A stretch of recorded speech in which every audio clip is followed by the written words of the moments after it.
Assalamualaikum sahabat. Video cerita dongeng kali ini menceritakan misteri alas kubang kangkung. Simak terus ceritanya dengan menonton video ini sampai akhir.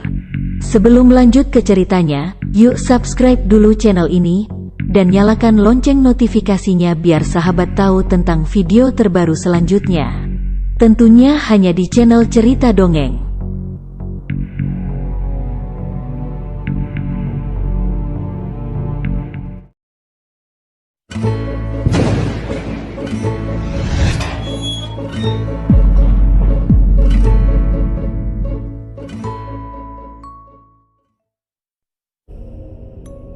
Selain berfungsi sebagai habitat makhluk hidup dan paru-paru bumi, hutan juga bisa menjadi wisata alam seperti kegiatan kemah dan spot untuk berburu foto pemandangan.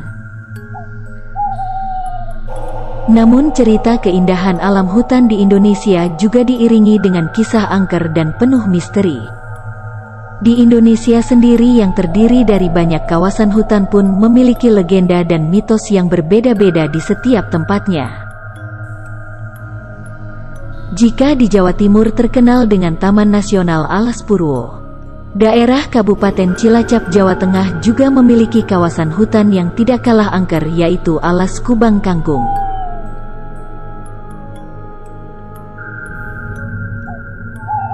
Alas Kubang Kangkung adalah kawasan hutan yang banyak ditumbuhi pepohonan jati. Di kawasan ini juga terdapat jalan besar, yang mana jalan tersebut adalah akses jalan menuju ke Pangandaran Ciamis, Kota Banjar, Jawa Barat, hingga ke timur ke kawasan Banyumas, Jawa Tengah.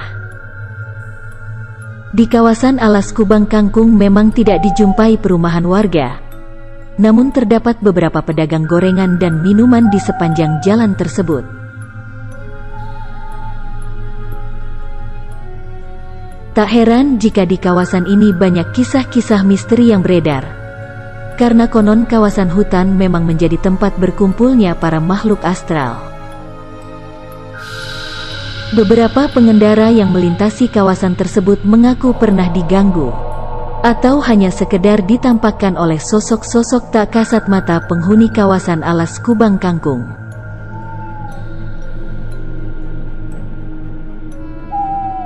Seperti kisah seorang pengendara asal Solo bernama Dewi yang melintasi kawasan tersebut saat malam hari.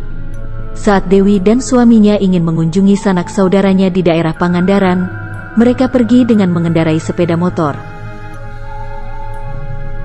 Namun nasib sial menghampiri Dewi dan suaminya saat melintasi kawasan Alas Kubang Kangkung. Kejadian pertama yang Dewi rasakan adalah Dewi mencium aroma wewangian yang amat semerbak.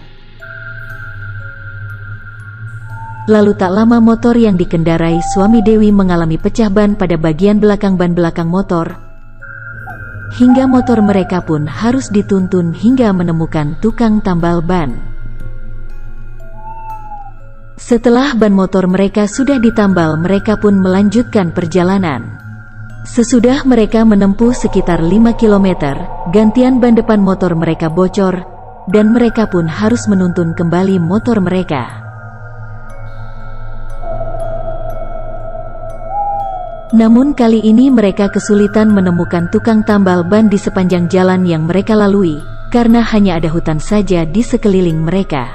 Belum juga menemukan tukang tambal ban, mereka justru melihat sosok putih yang terbang dari ujung jalan yang mereka lalui menuju ke kawasan hutan. Dewi pun ketakutan hingga menangis. Mereka hanya bisa menuntun motor dan berdoa agar segera menjauh kawasan hutan yang angker tersebut dan beristirahat sejenak.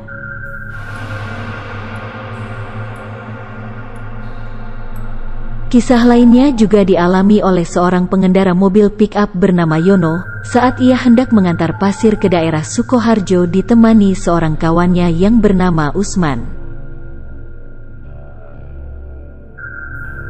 Ketika mereka sedang asik berbincang mengisi perjalanan mereka yang cukup panjang, tiba-tiba hingga dari kejauhan nampak sesosok berbaju putih mengenakan kaping melambaikan tangan dan menghentikan kendaraan mereka.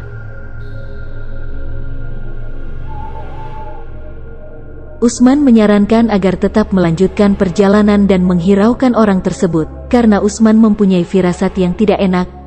Tetapi Yono merasa iba karena melihat kawasan tersebut yang sangat sepi, dan jarang ada kendaraan yang melintas.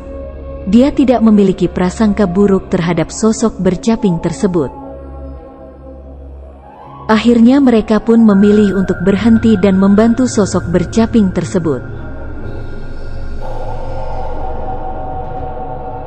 Sosok tersebut ternyata seorang perempuan tua dan dia minta diantarkan sampai ke ujung jalan.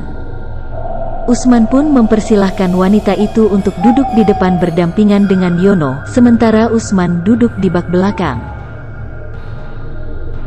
Bau busuk pun seketika tercium sewaktu Yono membuka pintu mobil untuk wanita itu. Perut pun bergejolak menahan rasa mual. Rasanya ada yang aneh dengan sosok yang kini telah duduk di sebelah Yono. Hawa dingin begitu terasa saat berpapasan dengan tubuh itu. Sepanjang jalan yang mereka lewati hanya pekat malam serta suara jangkrik, tak ada warung maupun rumah warga yang terlihat di sepanjang jalan itu. Membuat suasana begitu mencekam. Wanita itu menggedor pintu dan mengatakan bahwa dia minta diturunkan di tempat itu. Hal itu tentu saja membuat Yono heran, sebab di tempat tersebut masih jauh dari perkampungan warga. Setelah menurunkan wanita itu, Yono dan Usman pun melanjutkan perjalanan. Belum jauh dari lokasi tempat Yono menurunkan wanita tersebut, Usman melihat dari kaca spion sosok wanita itu melayang ke udara. Usman pun menyuruh Yono menoleh ke arah yang sama. Bulu kuduk mereka langsung merinding dan mereka langsung memacu kendaraan mereka secepat mungkin karena ketakutan.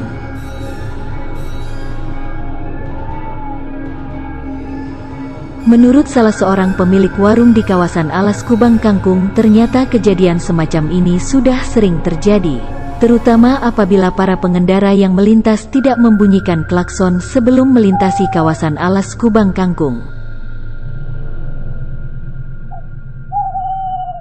Oke sahabat, itulah beberapa kisah misteri dari cerita dongeng. Masih banyak legenda dan kisah mistis yang menarik untuk disimak. Pastinya akan membuat sahabat penasaran akan kebenarannya. Senantiasalah mengambil hikmah dari setiap misteri yang melegenda.